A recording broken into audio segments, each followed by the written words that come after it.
اعوذ باللہ من الشیطان الرجیم بسم اللہ الرحمن الرحیم۔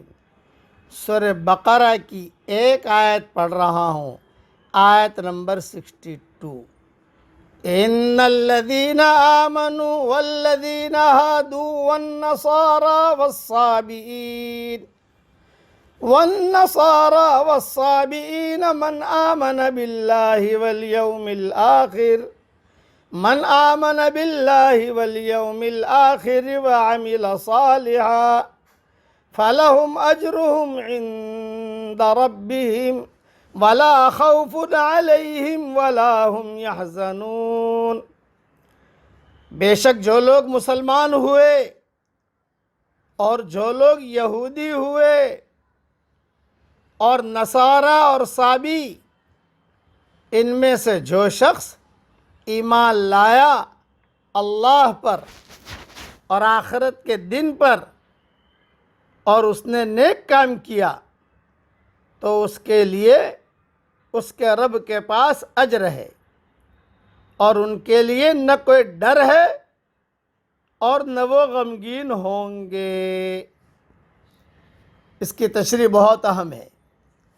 پہلے ایک جملہ یاد رکھنا، آخرت میں آدمی کے انجام کا فیصلہ اس کے حقیقی کردار کی بنیاد پر ہوگا، نہ کہ گروہی نسبتوں کی بنیاد پر ہوگا۔ میں یہ پارٹی میں ہوں کامیاب ہو جاؤں گا، میں یہ پارٹی میں ہوں کامیاب ہو جاؤں گا، یہ نہیں۔ آدمی کا جو فیصلہ ہوگا وہ حقیقی کردار، ایمان اور اعمال صالحہ ہے کہ نہیں۔ اس کی تشریح آیت میں 4 گروہوں کا ذکر ہے، 4 جماعتوں کا ذکر ہے آیت میں۔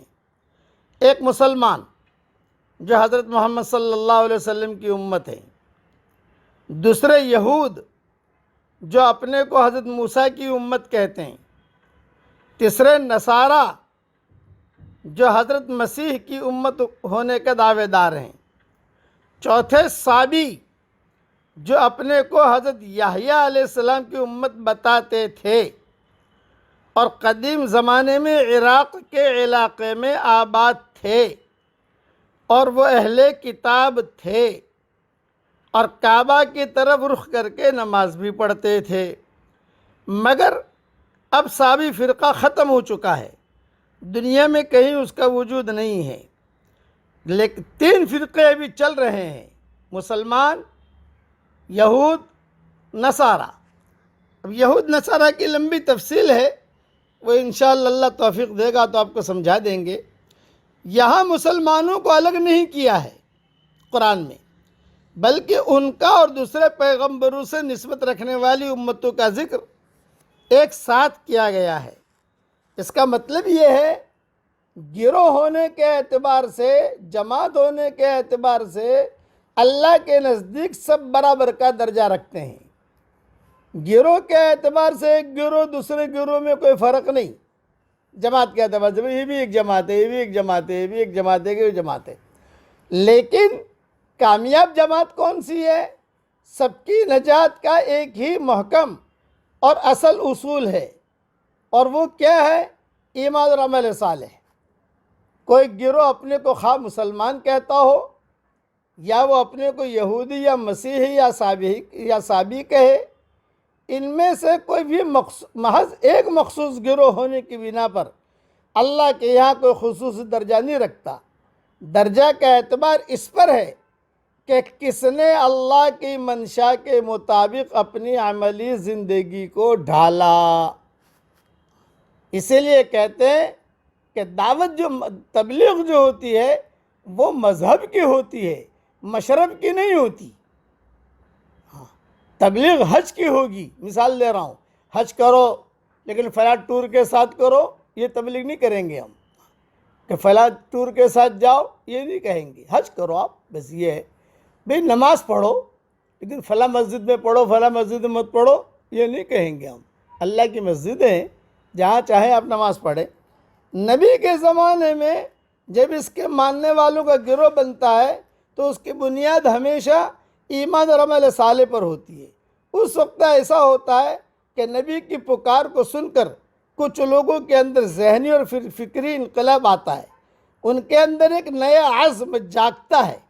ان کی زندگی کا نقشہ جو اب تک ذاتی خواہشوں کی بنیاد پر چل رہا تھا وہ خدائی تعلیمات کی بنیاد پر قائم ہوتا ہے.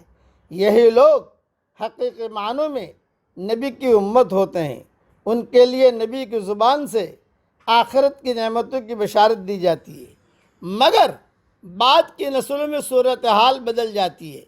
اب اللہ کا دین ان کے لیے ایک قسم کی قومی روایت بن جاتا ہے. جو بشارت ایمان اور اعمال کی بنیاد پر دی گئی تھی ان کو محض گروہی تعلق کا نتیجہ سمجھ لیا جاتا ہے. وہ گمان کر لیتے ہیں کہ ان کے گروہ کا اللہ سے کوئی خاص رشتہ ہے جو دوسرے لوگوں سے نہیں ہے. جو شخص اس مخصوص گروہ سے تعلق رکھے خواہ عقیدہ اور عمل کے اعتبار سے وہ کیسا ہی ہو، بہرحال اس کی نجات ہو کر رہے گی. جنت اس کے اپنے گروہ کے لیے ہے اور جہنم صرف دوسرے گروہوں کے لیے ہے. یہ نہیں، مگر اللہ کا کسی گروہ سے کوئی خصوصی رشتہ نہیں ہے. اللہ کے یہاں جو کچھ اعتبار ہے وہ صرف اس بات کا ہے کہ آدمی اپنے فکر و عمل میں کیسا ہے.